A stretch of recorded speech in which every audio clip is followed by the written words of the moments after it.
వచ్చానండి. నైట్ కూడా ఏమనుకున్నాను, ఛార్జెస్ కూడా డబ్బులు లేవండి.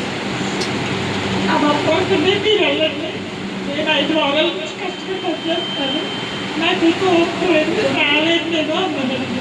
అది వర్షం పడుతుంది, నాకు అంత కూడా సహకరించట్లేదు, నేను రాలేదు అన్నాను. అన్నప్పుడు రాత్రి 11:54 వచ్చిందంటే ఇద్దరు బీటెక్ చేస్తున్నారు, తెల్లబాబు అయిపోయింది. వాళ్ళు ఏంటంటే చివరి వర్క్ చేస్తున్నాడు ఇంటర్వ్యూలో, ఎక్కడో చోట అయిపోతాను. వాడి కోసమే నేను అనుకున్నాను, ఫస్ట్ ఇయర్ అన్నారు. ఫస్ట్ రోజు మహాభం వచ్చినప్పుడు 1 monthలో మీరు గొప్ప క్యారెట్ శుభవార్త తింటారమ్మా అని చెప్పారు. సరే మేము అదే నమ్ముకుంటే ప్రేయర్లో ఉంటున్నాము. పెద్దవాడి విషయంలో అవుతుందని నేను అనుకున్నానండి. కానీ రాత్రి చిన్నవాడు ఫోన్ చేసి చెప్తున్నారంటే, అమ్మ నాకు జాబ్ వచ్చింది అని. 1 monthకి రాష్ట్రంగా చెప్పినట్టు అయింది. నేనేమనుకున్నానంటే అసలు నేను ఓట్లేదు, రావాలనుకుంటే నేను అనుకోలేదు. దాంట్లో ఛార్జ్కి ఒక్కరికి వచ్చే ఛార్జ్ డబ్బులే ఉన్నాయి. ఏం చేయాలనుకుంటే సరే అని వెళ్ళండి, నాకు ఓపిక కూడా లేదు, నేను రాలేదు అనుకుంటున్నాను.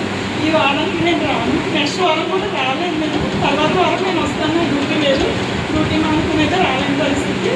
నేనైతే ఇంకా వాడు చెప్పగానే అనుకున్నాను, సరే అండి ఏదోలా చూసుకున్నాము, ప్రేయర్కి అయితే వెళ్దాం, కష్టపడైనా వెళ్దాము, ఒక్కరోజు ఓపిక తెచ్చుకుంటానని నేను బయలుదేరి వచ్చానండి. వర్షం వస్తుంది, వర్షం వల్ల కూడా ఇబ్బంది పడతాను అనుకున్నాను. కానీ అంత దూరం నుంచి వచ్చినా కానీ మేము సురక్షితంగానే వచ్చామండి. దేవుడు మా కుటుంబం కోసం అయితే ప్రార్థన చేయండి, ఎందుకంటే చాలా సమస్యలతో ఈ సంఘానికి మేము వచ్చామండి. లక్ష్మణ్ చెప్పాడు మా మధ్య గారు, దీవెన గారి ఫ్యామిలీ గురించి ఆయన చెప్పారండి. అలాగా కష్టాల్లో ఉన్నప్పుడు ఆ చర్చికి వెళ్ళారు, దేవుడి వల్ల వాళ్ళకి అన్ని తీర్ని అని చెప్పినప్పుడు నా భర్త అయితేనే రావడానికి ఇష్టపడ్డారు. నేనంటే డ్యూటీకి ఒక్కరోజు అన్నా మళ్ళీ ఎంతో కొంత తక్కువ అవుతుంది, నా కుటుంబానికి అది కష్టం అవుతుంది అని చెప్పి నేను రాలేదండి. నేను లాస్ట్ వీక్ ఈ వీకే వచ్చానండి. ఆయన 1 month నుంచి వస్తున్నారు కానీ నేనే రాలేకుండా వద్దాం అనుకున్నప్పుడు ఏదో సమస్య అండి. స్కూల్కి లీవ్ ఇవ్వకపోవడం కానీ, సండేస్ కూడా నాకు వర్కింగ్ అండి, స్కూల్కి ఇవ్వకపోవడం కానీ, 1 day మానేస్తే 1.5 day కట్ చేయడం కానీ, ఇలాంటి సమస్యలు అన్నాను.